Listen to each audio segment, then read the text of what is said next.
fellow DayMasters and all seekers of self mastery. Welcome to another episode of the DayMaster podcast, The Mastery Zone. We're here in the Mastery Zone, as you know, talking about issues of mastery, self mastery. And we talked about what it means to be a DayMaster. I gave that acronym, and I'll do that in each episode of the DayMaster, daily advancing your major agenda, striving toward expected rewards. And that's really what it is to be a DayMaster, that every day you're doing something that is specifically about your purpose, your major, your minor agenda goals. Doing something to move yourself forward in the aspirations and intents of your life. And I hope that you stay with me through these episodes as we give you strategies for living in the mastery zone, strategies for living as a DayMaster, for developing the DayMaster mindset, where you begin to reframe your thinking. We'll talk about the everyday issues of life, the things that we deal with that all too often we overlook and don't even think that they really rise to the surface of what we're dealing with and affecting our life and affecting the outcomes of the things we receive or the things we do in our life. We'll talk about issues of mediocrity, complacency. We'll talk about depression and anxiety. We're going to talk about a myriad of things, a host of what people call issues, and help you reframe these things and realizing that these are actually opportunities for you to arrive at the place in your life where you desire, so that you're not stuck in this malaise, this fugue state, this quicksand of negative aspects of life, one battle after another, but not one victory after another.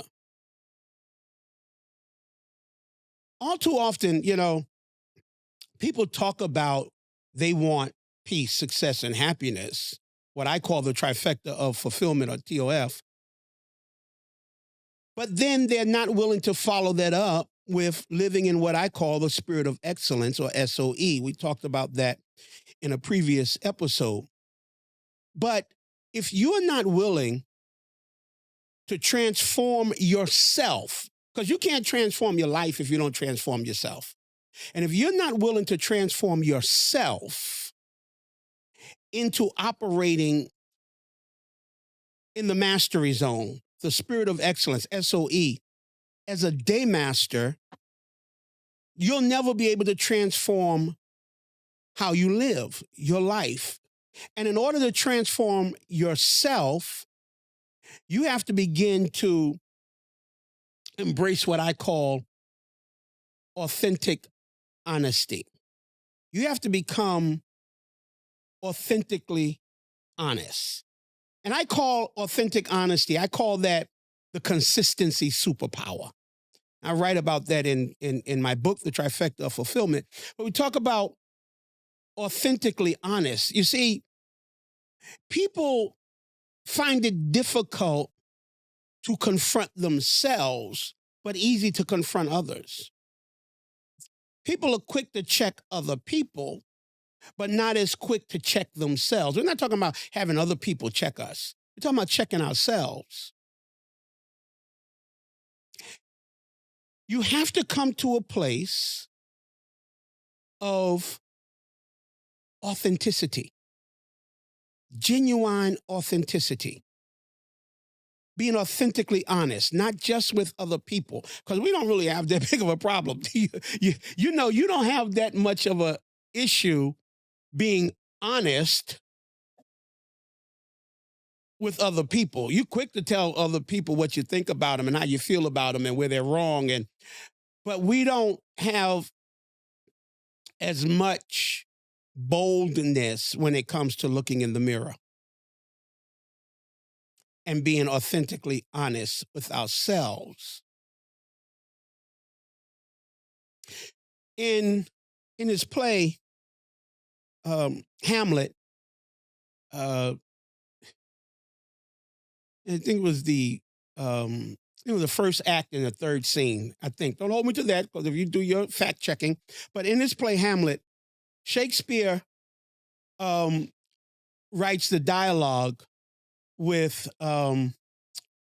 Polonius and Leartus. Polonius, Leartus's father, is talking. So Polonius is talking to Leartus, his son, as Leartus is about to take off, and I'm not going to give you a whole diatribe about the play, but as Leartus is about to take off and go away, and he's leaving Ophelia, his love, and so Polonius, he gives Leartus this whole diatribe, this whole spiel of honesty, and he's telling him, don't get out there and let people influence you. Don't get out there and fall prey to other people's lies. Don't be tricked, and don't get out there and forget who you are. And that's just what he's saying. Don't get out there and forget who you are. Don't forget the morals you have. Don't forget the things you've been taught. Don't forget that. Because the artist, he's kind of big-headed. He's going off and he's going to do this thing. But then Polonius says to Leartus, which is my favorite quote of all times. He says, after he tells him, don't do this and don't get caught up in this, don't let people trick you. Then he says, after all of that, and this above all. He said, after everything I've said, son, this is the most important thing. To your own self be true.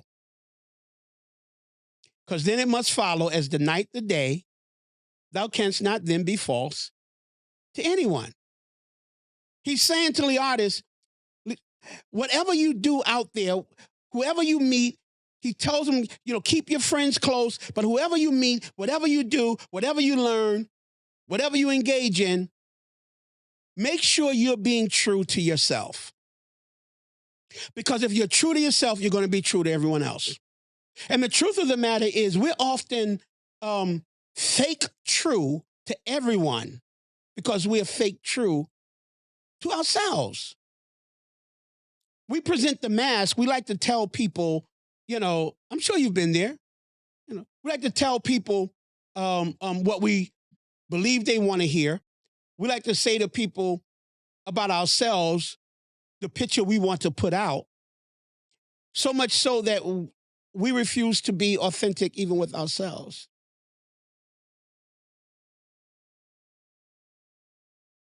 Your fulfillment, the ultimate fulfillment of your life, requires your authentic honesty, authenticity, that you are true to you. And that's not easy because we have so many familial experiences, our upbringing.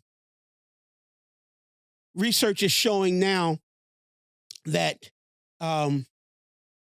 we have the greatest decline in religion ever in history. The greatest decline in religion. I want you to get this. The greatest decline in religion ever in history.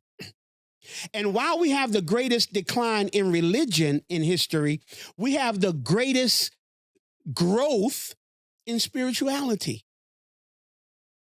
Wow. People are becoming way more spiritual and far less religious. They are leaving the churches in droves.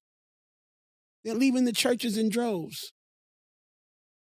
And research shows that there's more drug addiction in the church than in the secular world, more abuse in the church than in the secular world, more depression, anxiety in the church than in the secular world, suicide, high rate in the church. But it's lower among those who are spiritual. So when we talk about authenticity, to thine own self be true.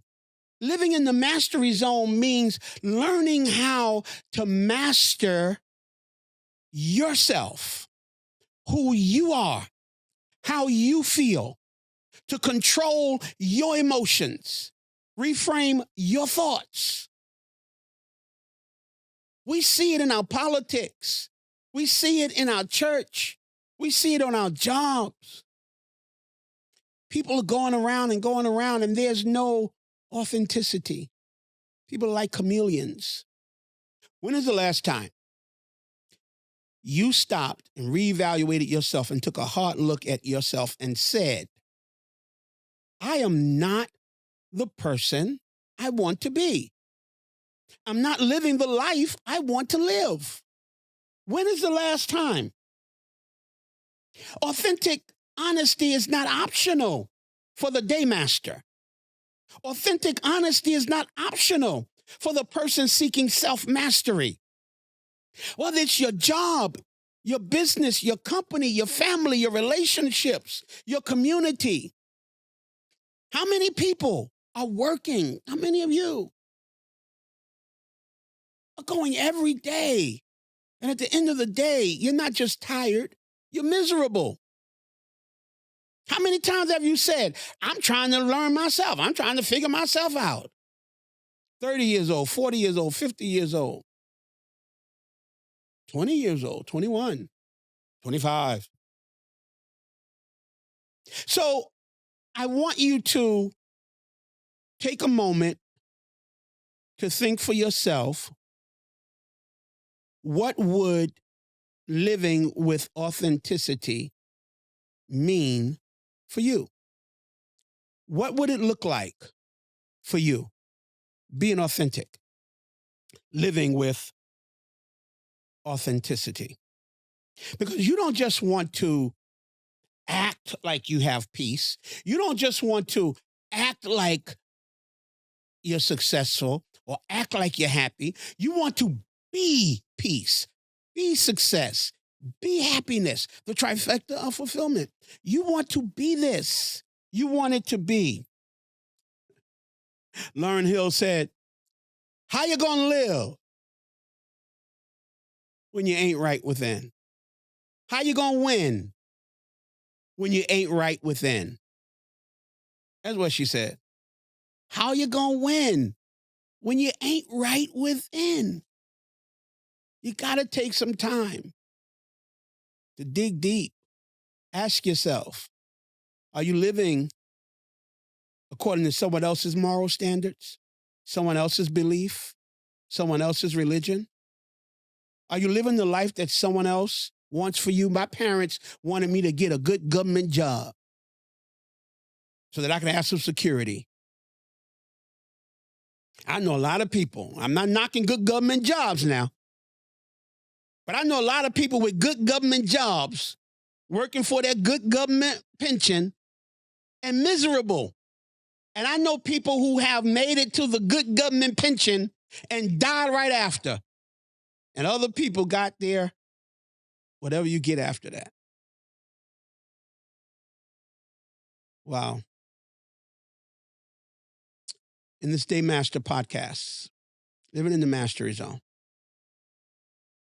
seeking to be a DayMaster, striving for self-mastery. Self-mastery, the mastery of yourself. What can you do? What can you do to become an authentically honest self? How can you reframe your thinking? How can you redirect your actions? How can you revisit your existential beliefs so that you can become the person you really envision? Think about that. Determine to explore your upbringing, your relationships. Now, people say, I always attract the wrong people. But what is it about you? About your belief, about your actions and your thinking? I want you to take some time, if you will, to think about it, to be or become authentically honest. We're going to talk about mastering the winner's mindset in our next episode. And I think that really goes to mastering authenticity, becoming authentically honest. I hope you stick with me. I'm coming into the 100%. I'm not for everybody, but I may be for you. I'm for those that I'm called to. So this has been another episode of the DayMaster podcast, Strategies for Living in the Mastery Zone. With Dr. B, I'm Dr. B. Go master the day. Remember to be awesome. We are forever reaching beyond.